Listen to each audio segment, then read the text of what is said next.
choose to see, ah, yung importante kasi talagang tayo yung mismong mag-decide ano, na tignan natin yung mga bagay na kailangan na pinatitignan ng Panginoon sa atin. Kasi alam niyo minsan mas madaling hanapin yung good, mas madaling hanapin yung pangako ng Panginoon, mas madaling alam mo yun, 'pag everything is going good, alam mo yun. But, this morning kasi I was with a brother in Christ and somehow yun yung pinag-uusapan namin, eh. Yung pinag-uusapan namin na somehow pagka dumadaan ka dun sa wilderness, 'pag dumadaan ka dun sa somehow na parang, parang kaliwa't kanan, ba't ganito, hanggang ngayon ganito, may problemang ganyan. Kasi pagka medyo yung sitwasyon mo medyo masama ano, minsan parang ang hirap hanapin nung maganda kahit alam mo naman in your heart, in your mind, talagang alam mo na hindi ka naman pinapabayaan ng Panginoon kaya lang, anong Tagalog nun is yung, kabaligtaran nung nakikita mo. Pero siyempre bilang Kristiyano alam naman natin ang sabi ng Panginoon sa'tin is we walk by faith and not by sight. Kaya lalo ngayon pagka walang magandang nangyayari, lahat tayo bawat isa sa atin somehow we go through may mga ganyang moments tayo sa bawat isa. And even Jesus was also led to the wilderness, 'di ba? Ang kagandahan nga lang nun, kaya ang kagandahan niyan ano, he went there before us. 'Di ba galing na siya doon and yung word nandiyan na, meron na tayong sandata, na-equip niya na tayo para mapaglabanan yung mga bagay na ganyan pagdadaanan natin.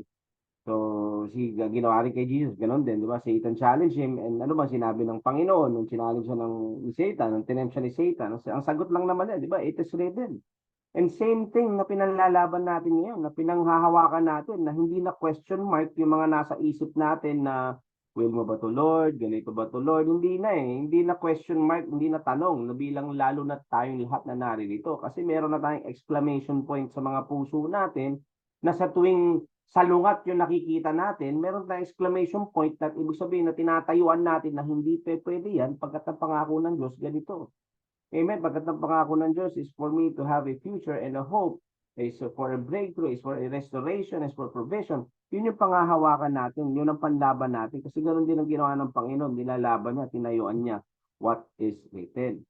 Amen? So doon natin nakikita yon, nadadaanan natin kapag dumadaan tayo sa ganyan, somehow, meron tayong baon and that is the Word of God.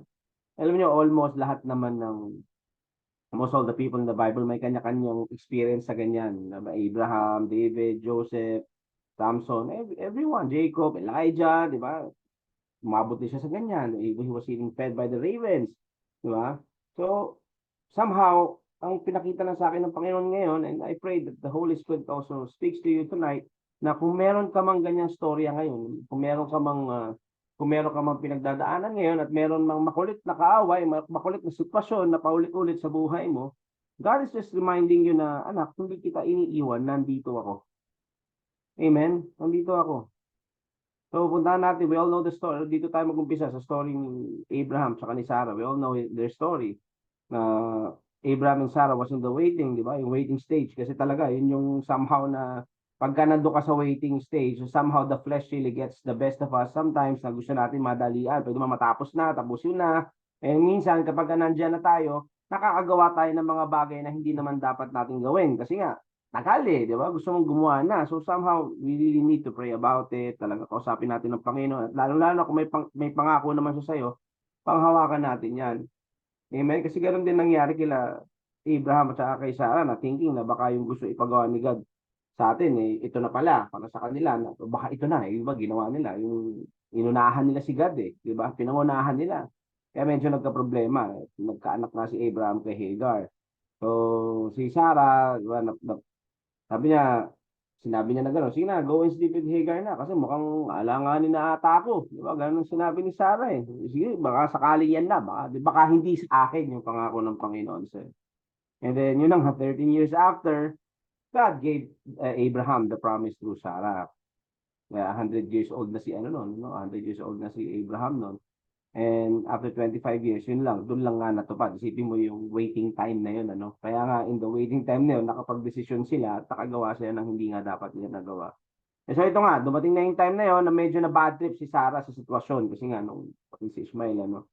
Until God spoke to Abraham na sabi ni God, do what you need to do, listen to your wife. So dadaanan lang natin tong binanggit kong storya, daanan lang natin para mas maunawaan natin. For those of you who forgot it, kung may nakalimot sa inyo, daanan lang natin para malaman natin yung storya. It says in Genesis 21, verse 1 to 16, the Lord kept his word and did for Sarah exactly what he had promised.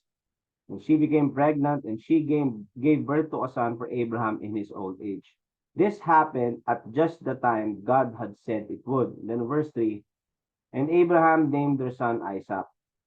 Verse 4, 8 days after Isaac was born, Abraham circumcised him as God had commanded. Then in verse 5, Abraham was 100 years old when Isaac was born, and Sarah declared, God has brought me laughter, and all who hear about this will laugh with me. And then verse 7, who would have said to Abraham that Sarah would nurse a baby? Yet I have given Abraham a son in his old age. And then verse 8, when Isaac grew up and was about to be weaned, Abraham prepared a huge feast to celebrate the occasion. Ito na. So, punta tayo sa verse 9. Next verse. Yeah, verse 10. But Sarah saw Ishmael. Ito na yung naging problema. The son of Abraham and her Egyptian servant Hagar, making fun of her son Isaac. In verse 10, so she turned to Abraham and demanded, get rid of that slave woman and her son. He is not going to share the inheritance with my son Isaac. I won't have it.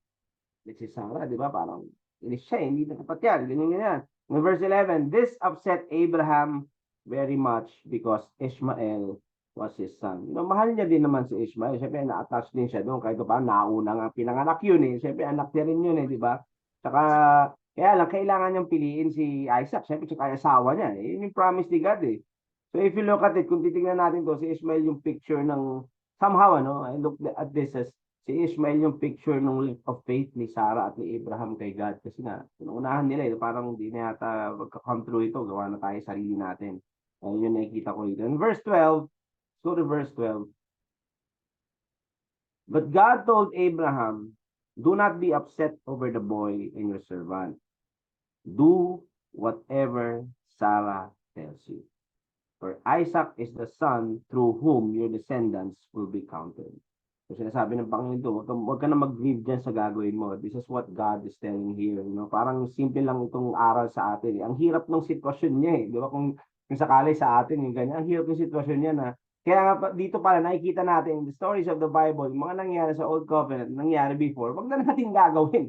Kasi minsan may mga Kristiyanong ganyan pa din ang ginagawa, or even mga tao ganyan ang ginagawa. Di ba? So wag na natin gayahin, pero ang dami pa rin na ganyan ang nangyayari. Because it's just because of the flesh. Ang hirap eh, pagka may ganyan na sitwasyon. And then verse 13, but I will also make a nation of the descendants of Hagar's son, because he is your son too. So promise yan at hindi magbabago pangako ng Panginoon. And then in verse 14, verse 14, so Abraham got up early the next morning, prepared food and a container of water, and strapped them on Hagar's shoulders. Then he sent her away. I want you to listen to this. Ano? Yung focusin natin dito yung kay Hagar. Ano? And strapped them on Hagar's shoulders. Then he sent her away with her son, and she wandered aimlessly in the wilderness of Beersheba. So dito makikita mo na yung sitwasyon ni Hagar ang gusto kong makita nyo dito kasi isa tayo na, you know, all of us somehow nagkakaroon tayo ng mga ganyang moments, ano, na hindi naman yung katulad ng moments nung kay Hagar, pero yun nga, yung may problema na ito, pinalis siya eh. Di ba? Kailangan niya ng ano, kasi kailangan siya yung asawa niya eh. Tutusin, alam niyo kung tutuusin, this is not really the first time na nangyari kay Hagar ito. Yung first time na nangyari na ganyan siyang ka-down was yung pinagbubuntis siya pa lang si Ishmael. Similar na situation yung nangyari dyan, di ba? Yung pinagbubuntis siya si Ishmael, the Lord appeared to her, tapos nagbigay nga ng promise na yung child na yung nandiyan sa sinapupunan niya will also produce many nations. Naniwala siya sa Panginoon na yun. Actually, yung lugar kung saan nagpakita ang Panginoon sa kanya at kinausap siya, it was a place for Birla Hariroy, or the well of him that sees me. So hindi na to bago, ano, pero yun nga, naulit-ulit. And then on verse 15, when the water was gone, she put the boy in the shade of a bush. And then on verse 16, tingnan mo to naubos yung ano eh, kasi parang limited lang din yung naibigay sa kanila. Siyempre, nag-wander na sila doon sa wilderness, nauubusan na yung dala nilang tubig. And then she went and sat down by herself about 100 yards away. I don't want to watch the boy die, she said as she burst into tears. Bigat nito. Kasi nga, parang wala na rin kami talaga rito. Wala na ako kumbaga saan dito. Wala nang tubig, baka mamamatay na rin tong anak ko. Hindi ko yata kaya siyang panooring mamatay. So, ganyan yung sitwasyon. So, ito, wilderness experience ni Hagar.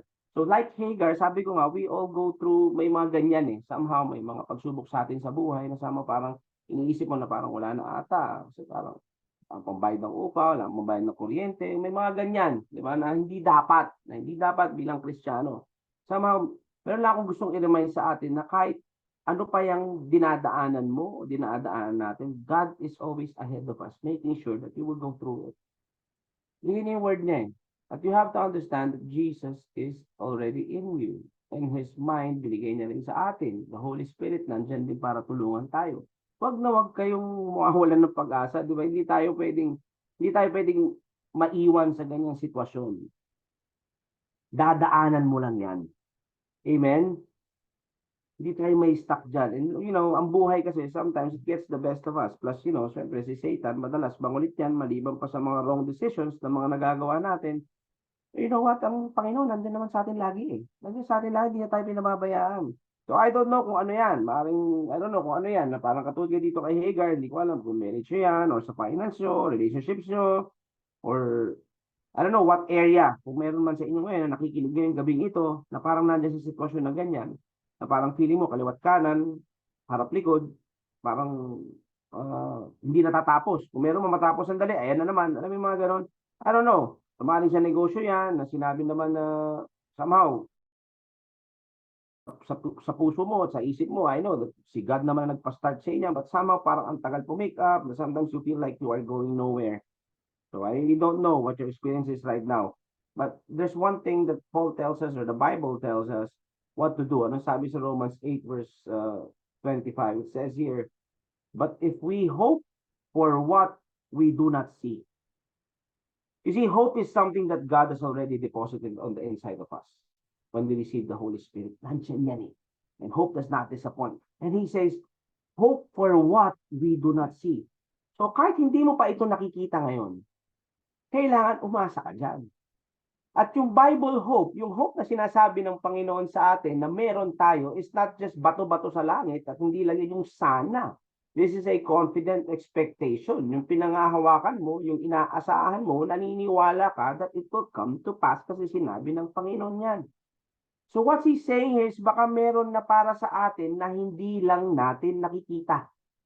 Ano ibig sabihin? Yun yung hanapin natin. Yun yung we need to choose to see.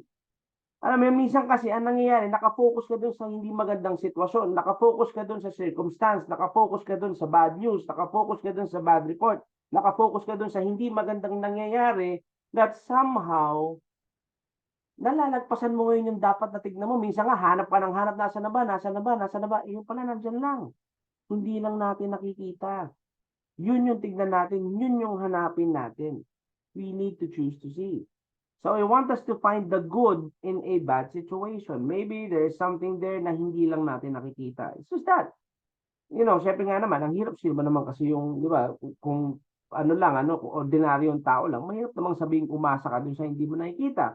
But the thing is, minsan kasi di natin makita yung solusyon pag negative lang lagi nasa isip mo. Kaya nga hindi dapat negatibo yung nasa isip natin.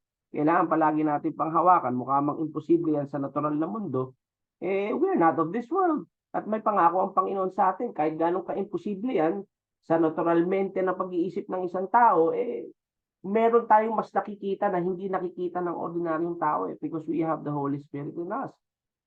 Amen. So yung negative situation mo, kaya parang ang hirap makita yung good pag negative situation mo, tulad dito kay Hagar, walang tubig.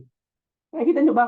Walang tubig. So sabi niya, wala na akong mainom Parang para sa kanya na lang, kung isipin niya na lang yung nangyari. Hindi ko na kaya, Lord. Parang dito na lang, lalayo na lang ako konti. Parang hindi ko yata makitang mamatay yung anak ko. Wala na kami inumin Di ba yung sinasabi, wala na kami inumin. Parang ang hirap-hirap, ilagay yung sitwasyon sa parang hirap-hirap tignan nung, asan yung mabuti dito?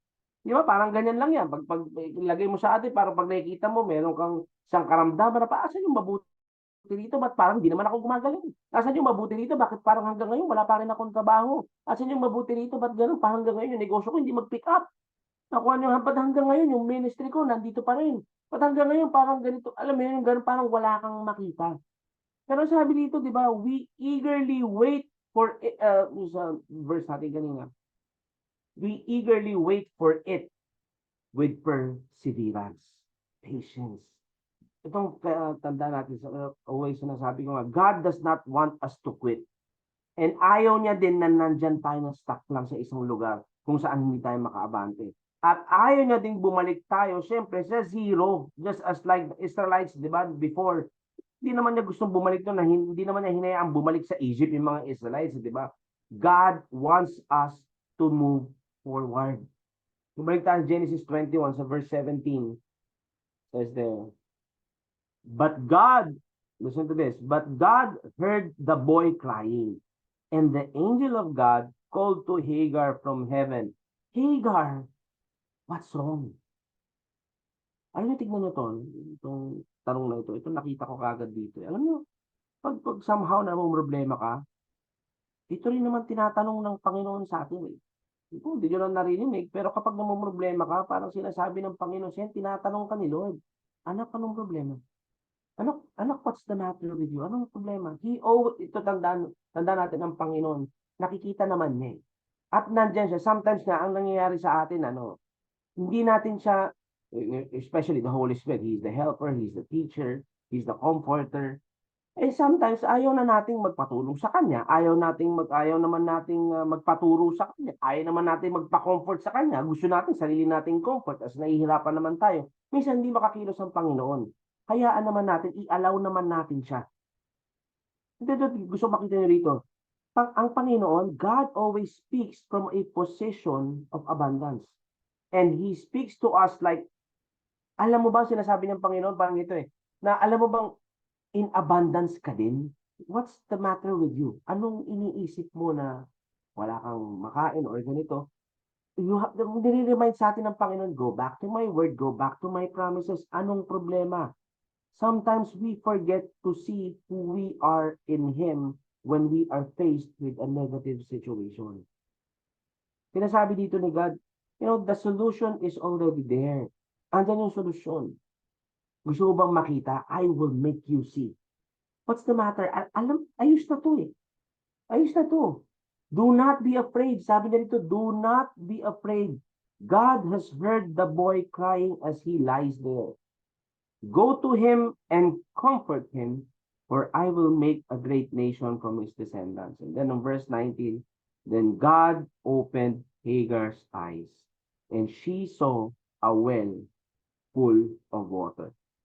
She quickly filled her water container and gave the boy a drink.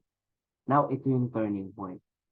Tingnan nyo rito, alam naman natin na he became a nation, di ba? The Arab nation came from Ishmael. So, anong nangyari dito na gusto ko makita natin ngayong gabi nito? God opened Hagar's eyes, and then she saw a well. And somehow, sa atin, ganyan din ang ginagawa ng Panginoon. Every time that we go back to the Word, God is opening our eyes.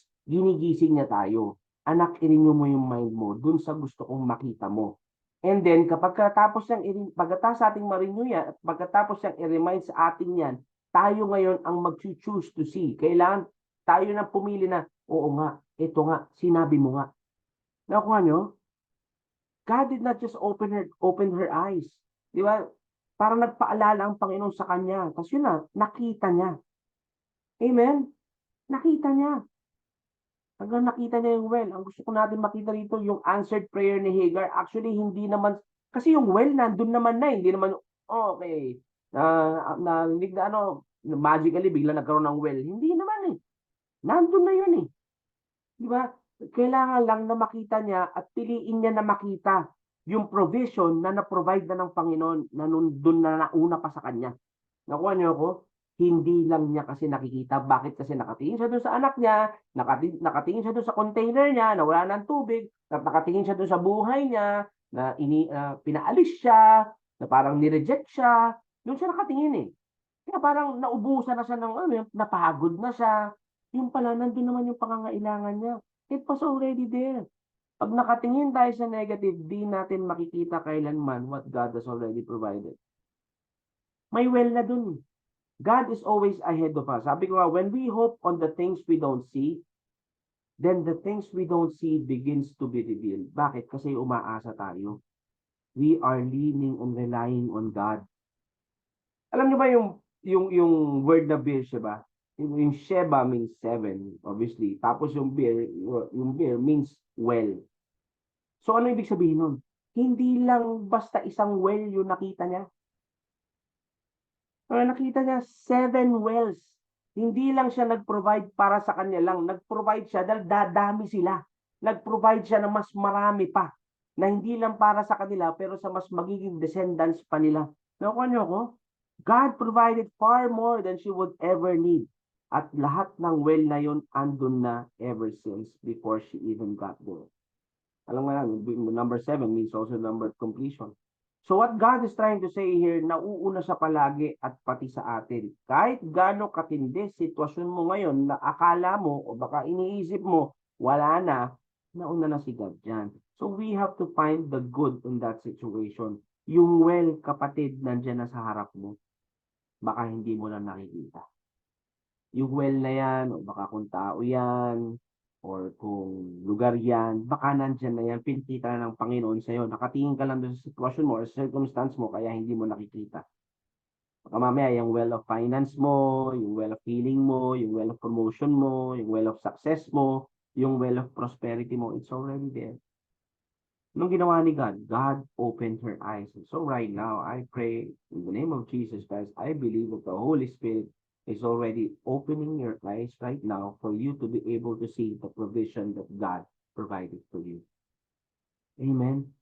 God is telling you, remind tayo ng Panginoon ngayon na we have to see my provision. Anong gagawin natin? We have to open our eyes. We choose to see. We choose to see the good in every bad situation. Amen. Pagka ganon, we start to thank God. We start to thank God for reminding you. So now, piliin natin tignan kung ano yung pangako ng Panginoon sa atin. Amen? Remember, same thing with Elisha and his servant, di ba? Nung napalibutan siya ng mga kalaban. Elisha was not afraid, pero yung servant niya, sige hasi, di ba? Yung servant niya, kinabahan, ako, talo tayo dito, yari tayo dito. Same thing. This is verse 15. And when the servant of the man of God arose early and went out, there was an army surrounding the city with horses and chariots, and his servants said to him, Alas, my master, what shall we do? Ganun din, tarantan mo gagawin natin, napalibutan tayo. Ang gagawin natin. So he answered, Do not fear, for those who are with us are more than those who are with them. And then on verse 17, it says, next slide.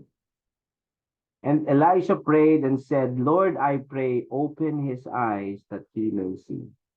Then the Lord opened the eyes of the young man, and he saw, and behold, the mountain was full of horses and chariots of fire all around Elisha. So what did Elisha do? He prayed to God to open his eyes. Wala ba yun doon? Baka andun na yun. Kaya nga confident din sila. Andun na yun. Hindi lang nakikita ni Gehazi. So right now, I pray na nakikita nyo na. As I'm sharing this to you, naniniwala ako na ang Holy Spirit pinakikita na sa inyo ngayon yung sagot na hinahanap niyo. Hindi mo man nakita yan, pero ngayon naniniwala ako na nakikita mo in Jesus' name. And then Paul writes this in Ephesians 1 verse 18. It says, I pray that the eyes of your heart may be enlightened in order that you may know the hope to which he has called you, the riches of his glorious inheritance in his holy people. So tonight, God is calling us to hope. Kapatid, maniwala ka, umasa ka, at alam mong may makukuha ka, alam mong may mahahawakan ka, at alam mo na may lalakaran ka na pangako ng Panginoon sa buhay mo. Because Jesus did it all for you. Tungkol saan ba itong prayer na to? He's not praying for more. This prayer is that we might see what God has already provided for us. Jesus Christ, the hope of glory on the inside of us. Yung mga kapatid, maigsi lang yung aking message sa inyo ngayong gabi ito. It's just a reminder para sa ating lahat dito na, kung meron man kayong wilderness moment ngayon or meron man kayong moment na somehow, or baka meron kayong kilala na somehow is going through a rough situation, bring them back to Jesus. Bring them back to the Word. remind them of the promises of God. At pwede nyo rin i-share yung testimony ninyo, i-share nyo rin yung mga dinaanan ninyo, if there were any, na kahit pa paano to encourage them na hindi naging pabaya ang Panginoon sa atin. Na lahat ng pangako ng Panginoon na isa sa katuparan. Amen? So I pray right now that your eyes be open in Jesus' name. Si Hagar, nung nilagay niya yung anak niya doon sa bush, laglag na eh. Di ba? Parang iniwan, parang laglag na yun, pagod na pagod na. Just imagine her sadness. Di ba? Wala na. Ayoko makita anak kong mamatay. Di ba? Wala nang tubig. Abraham rejected her. Pag doon ka talaga magpo-focus, wala eh. Kung yun na lang isipin mo, iwan ako ng ganito, natanggal ako sa ganito, dagito sa ganito. Tulad ng ganyan, when this happens to you, remember this, what the enemy meant for evil, God can always turn it for good. Kaya alam nyo, ako, palagi akong masaya. Alam mo yun? Lahat, because that is where we get our strength. It's in the joy of the Lord. Kaya yan ang kailangan, wag mawala sa inyo. Hindi naman mawawala yan, nandyan yan sa inyo. Amen, nandyan ang Panginoon sa inyo. Wag nyo ngahaya, kasi yan ang lakas natin. So wag na wag yung titignan yung bad situation, tignan nyo palagi yung good. Hanap ka ng pwede mong ipagpasalamat sa Panginoon. Kasi sabi ko sa inyo, sa araw-araw na lang, ipag-angat na lang ng araw sa umaga, ipagpasalamat na agad. Amen. Remember when the Israelites were freed from Egypt, nakatawid sila sa Red Sea, then they saw amazing miracles happen. And then later, they got thirsty, di ba? Ilang araw lang silang nauhaw, nag-start na sila mag-complain eh. Di ba? Sandali, sabi mo, ang daming miracles. May miracles kung paano sila inalis doon sa Egypt. Tapos biglang, nag-complain sila kagad. Puntahan natin yung Psalm 106 verse 25 to 26. They grumbled in their tents and did not obey the Lord, so we swore to them with uplifted hand that He would make them fall in the wilderness. You see, grumbling and complaining talaga, di ka makakaabante sa buhay. We can either grumble or we can be grateful. May mga taong ganyan. I tell you, pag ganyan yung mga taong kasama ninyo, remind them of Jesus. And kapag paulit-ulit pa rin, mahirap din na may kasamang ganun kasi it will just suck the life out of you. So, but again, you still have Jesus. Hindi naman talaga nauubusan. And but choose your battles. Amen? So people love to complain kasi, but that's just the flesh and it's not the Spirit of God. So we need to remind ourselves that God has already done everything that needs to be done. Ang gagawin na lang, tayo na lang, mag-obey na lang tayo sa pinagagawa niya sa atin. So we need to open our eyes to see the wells that God has for us. Nabigyan niya na sa atin everything we need that pertains to life and godliness has already been given. The grace, tinanggap na natin. The grace to create wealth, nandyan na. Amen? Let's just be grateful. Ang ano ko lang ngayong gabing ito is for us to be grateful. Let's thank the Lord for everything we have. Amen? Thank Him for the job. Thank Him for your family, your ministry, your boss, or whoever. Thank your wife, your husband, your children. Pasalamat sa Panginoon. Nandyan yan sa buhay ninyo. Amen. I thank you that, Panginoon, I thank you that in your poverty we became rich. By your stripes we are healed. Panginoon, maraming salamat po. Amen. Let's just be thankful. And the more that we get thankful, alam nyo kung ano man yung iniisip ninyo, kung meron man kayong dinadaanan, kung meron man hindi magandang sitwasyon, you will start to see what God has provided for you. Doon mo ngayon makikita yun. At doon, dahan-dahan nyo. Magugulat ka, everything will be good. Amen. Dinadaanan nyo lang yan. And because of the grace of God, sabi ko nga sa inyo, kahit ganong kalupit, ganong katindi sa paningin ng iba, sa inyo nagiging madali lang. Bakit? Kasi you have Jesus. Amen. It says in John 7 verse 38, He that believes on me, as the scripture has said, out of his belly shall flow rivers of living water. Mga kapatid, you are called by God to be the water carrier. Kaya ako sinabi to na magpasalamat tayo at i-remind natin yung pangako ng Panginoon sa atin. Kasi water carrier tayo eh. Nandun yan. Rivers of living water, hindi yan nauubos. Nasa loob natin yan. Parang yung 7 well, parang yung 7 wells at Hagar saw. Remember, that 7 wells is on the inside of you right now. Bawat isa sa atin dito, nandyan sa loob natin yan. So carrier ka of that water to your workplace, to your home, to your ministry, to your family, and not just that. You are a carrier of a water to other people's famine. Dun sa mga uhaw na uhaw, dun sa may mga problema, dun sa may hindi na alam kung anong gagawin, dun sa mga nawalan na ng pag-asa, dun sa mga akala nila wala na, dun sa akala nila walang Diyos, akala nila hindi totoo yung Jesus. Tayong magpupuno nun, tayong magbubuhos ng tubig na rivers of living water sa kanila. You carry the water of life to other people's tragedies, problems, bad situations, circumstances. Tayo yun. Why? Because Jesus is on the inside of us. Huwag niyong maliitin yung rivers of flowing and living water on the inside of you. Si Jesus yan. It's the Spirit of God. Huwag niyong maliitin yan. You just don't know what it can do to other people. Hindi mo lang alam kung anong maibigay sa alam, baka hindi naman, it's not about you. It's about the finished work of the cross that is in you, that you know in your heart. Yun yung binibigay natin. Ikaw yung tao na magagamit ng Panginoon para mabigyan mo ng pag-asa ang mga taong nawawalan na ng pag-asa. Yung mga taong akala nila wala. Ikaw yun. Kaya sinimulan ko dun sa bad situation kanina, sinimulan ko kung dumadaan ka dyan, this is a reminder. Oo nga, no? Hindi ko, anong ibibigay ko kung, alam mo yun, ako nga pala yung nagbibigay sa iba. So, ibig sabihin, mafocus ka ngayon dun sa meron ka instead dun sa wala ka. Nakukuha niyo ako? Na kung, sige, may ganito, may ganyan, may ganyan. Huwag mong tignan yun. Ang tignan mo kung ano yung meron ka, may Jesus ka.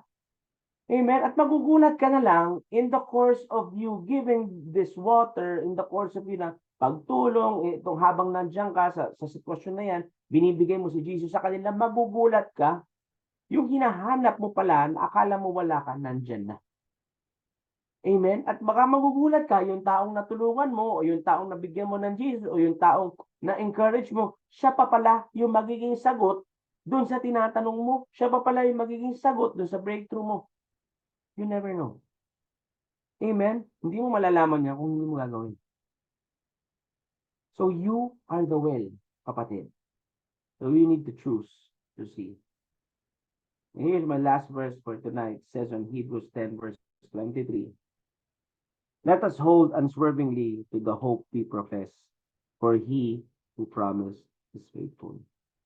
Mga kapatid, nung tayo'y tinanggap natin ng Panginoon, we are truly born again. We profess that Jesus is our Savior. That means yung faith natin is no longer on what we do or what we can do. It's already on what Jesus has done. Amen? Doon na sa ginawa niya. Doon na sa finished work niya. Kaya nga, natatanggal yung weight sa atin eh. Yung weight, nandun na sa ginawa niya. Na, binibigay na natin sa kanya. Hindi na yung, kailangan dito, kailangan, mahirap na hirap ang buhatin. Hindi. Buhat na ni Jesus eh. Kaya nga sabi niya, your burden, bigay mo sa kanya. Sa kanya kasi light, magaang. Kaya doon mo malalaman, kapag bigat na bigat ka, it's just an indication na hindi mo pa nabigay sa kanya. Ibig sabihin, sinusolo mo pa. Tinatry mo pa na baka kaya mo. Pero kapag yung weight na wala, alam mo na napunta sa kanya at magugulat ka, the wisdom comes to you. Di ba? Pag nag-pray ka naman ng provision, hindi naman magically biglang may uulan na ganyan sa buhay mo na, o biglang, oh yan, pagbukas ng pinto. Yes, there are supernatural things and testimonies na may nangyayaring gano'n. Pero ito yun, when you pray for provision or a breakthrough, wisdom naman binibigay sa'yo ng Panginoon eh. He gives you an idea to start a business. He gives you wisdom kung sino pupuntahan or what to do, how to decide. It gives you discernment. Ganoon naman ang pagsagot ng Panginoon sa atin eh. Na okay lang, sumunod tayo. Amen? And the reason kaya talagang dyan yung patience natin, na constant yung faith natin kasi yung faith natin na kay Jesus na at wala na sa atin. Amen? At makita natin all throughout the Bible, Jesus has been the same yesterday, today, and forever. So yung ginawa niyang miracles noon, yung katapatan niya, yung kadakilaan niya, lahat na nagawa niya noon, ginagawa niya pa rin ngayon at hanggang ngayon ginagawa pa rin niya sa buhay mo. Amen? And it will come to completion. Hindi ka iwanan ng Panginoon. Never ka nang iniwanan. Amen? So that is what I have for you guys tonight. It's a short, but I pray to the Holy Spirit minister to you. Amen. Praise God. Brother Ron, Brother Seth, baka may dadagdag kayo.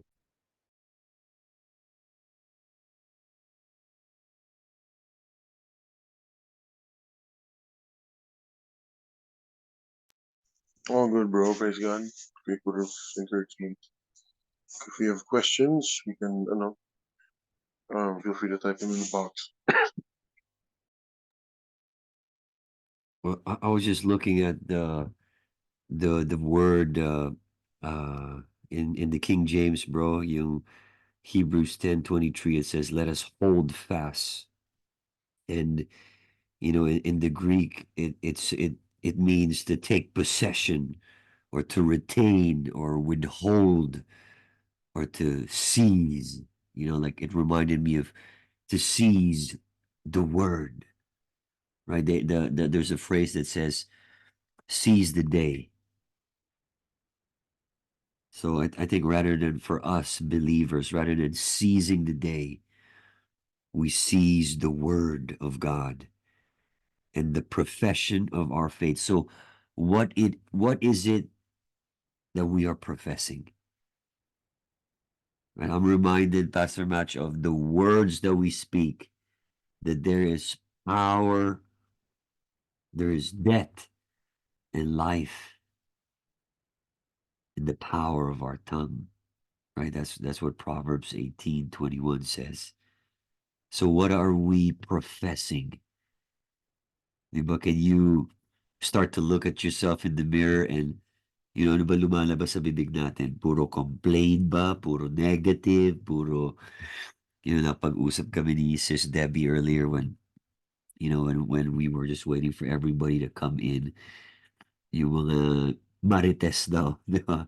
Hindi na siya makakapag-atiis pag may mga marites. Alam mo yung mga chismisan, yung mga bagay na ganyan, di ba? Like, what does that profit you when you talk about other people, especially in a negative way? Di ba? I mean, it doesn't profit anything. Kaya sabi ni Sis Debbie, iwas na lang daw. Di ba? Iwas na kung may mga marites. And that's what we need to, like what I get, Pastor Mach, is, just to choose, we need to choose what words we say. And I think we need to just continue to proclaim our faith, continue to declare, continue to speak, and to know that we have a faithful God. You like what are we speaking out? Sometimes kasi we're trying to speak out something that we already see. So there's no faith needed in that. So in order for faith to manifest, you need to start speaking something that that's even beyond you. Diba? Beyond your job, beyond your beyond what you can think, ask, or even imagine. So it's powerful, Pastor Match. Like ang sarap lang, like just going to the word and breaking it down. Man, I'm encouraged. I'm encouraged by this message, and we pray that you were too. Like if you guys were encouraged, let's see a reaction on your Zoom uh avatars or whatever. Just to check also if you guys are still there. Because one thing I realized, if you just have your icons on, we could easily do multiple things at the same time. we're like listening but doing something else, right? So it's so easy to do that. And if you guys have any questions, if there's a declaration of faith that you're believing God for, then this is the place where we could do it. What am I believing God for? Let's start this. Let's start the, if you're not believing God for anything, then now is the time for you to start believing God for something, right? There's always a time, there's always a place. And if you didn't do it yesterday, today is the day. Right? Whatever it is, if it's healing, if it's deliverance, if it's salvation for a family member, the angels of God are at work. The moment you release a word, they're gonna move. Boom, they're right there. So if you start to declare, if you start to speak it out, whatever it is you're believing for, it's just going to take your faith to believe God's word for it. Diba? So that's what we believe for. And man, I'm just excited. What about you guys? Anybody wants to just praise the Lord for something?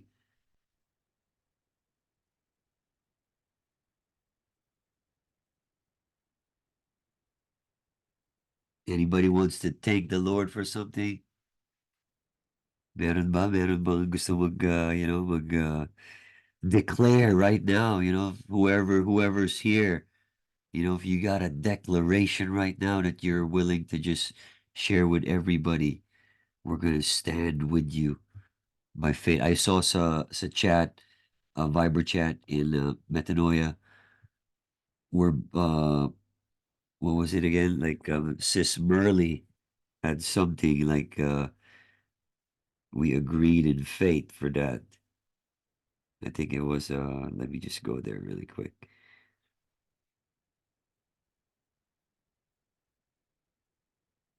Sis Esperanza, please. Yes, bro. Pasalamat lang ako sa Diyos. At hindi ako dadaing, hindi ko verify, hindi ko nagkakay lahat ng pagdaraya ng kaway. Pasasalamatan ko lang ng Diyos dahil sa lahat ng pinagdaraanan ko, I am more than a conqueror. I am victorious. Ang lakas talaga ng Panginoon Jesus. Nararanasan ko yung supernatural na ginagawa niya sa aking katawan. Yan ang pinagpapasalamat ko. Pinapupurihan ko siya. Binabalik ko yung parangal sa buhay. Hindi naman dapat nating pasalamatan ng Diyos kasi maayos tayo. Maganda yung pakiramdam natin. Mas pasalamatan natin siya kahit ano pa yung nanggaganap sa buhay natin. Glorify natin siya. Lahat ng ginawa niya sa buhay natin. Lahat ng paghihirap niya para sa salamat sa Panginoon. Salamat sa kanya. Salamat sa banal na espiritu na nandito para bigyan ako ng kalakasan, bigyan ako ng reminder para sa unang Lord, i-remind sa atin. Still know Amen. that I am your God. Yung ganon, Yes. yun bro, pinagpapasalamat sa Panginoon. Amen. Hindi ako magdadaing, wala. Basta, glorify In ko siya. Jesus' name, we declare that. We agree by faith in Jesus' name. Josh shared a verse here in Jeremiah 17:78. Blessed is the man or woman that trusts in the Lord and whose hope the Lord is, for he shall be as a tree planted by the waters and that spread out her roots by the river, and shall not see when heat comes, but her leaf shall be green, and shall not be careful in the year of drought, neither shall cease from yielding fruit, whether it be recovery for the body, wholeness upon internal organs, whatever it may be. We just declare it over our lives. If it's financial, if it's relational, if it's mental, emotional, we declare breakthrough right now. Father, we thank you for your word. We thank you, Lord, for promotion. We declare, Lord, open doors of promotion. We declare, Lord, breakthroughs in every part of our lives.